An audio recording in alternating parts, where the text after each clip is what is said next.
Көлмөдө 15-17 жылдан бери жашап келатам.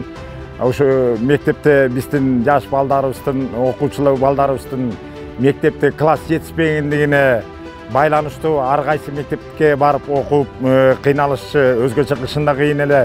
Көлмөгө ушул мектептин салынып атканы абдан туура болду, учурдун талабы болду айланайын.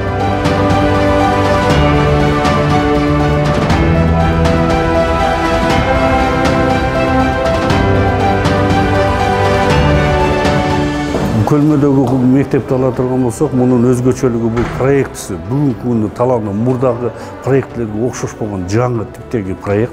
Спорт залы имараттын орто жерине жайгаштырылып, тамак жасоону үйрөтүү комнаталары, токарларды даярдоо комнаталары, ушуга окшогон комнаталарда каралган. Окуп аткан балдар, ата-энелер өтө кубанычта. Анткени бул бүгүнкү күндө жаңыча биздин республикада да жаңы кирип аткан мектептердин бири болуп саналат да.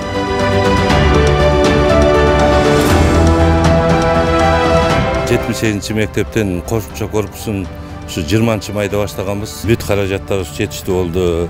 Мэрия тараптан, өзүбүздүн заказчиктер тараптан дагы жакшы көңүл бурган үчүн ушундай ийгиликтүү иштерди чогуу жаратып атабыз деп ойлойм да.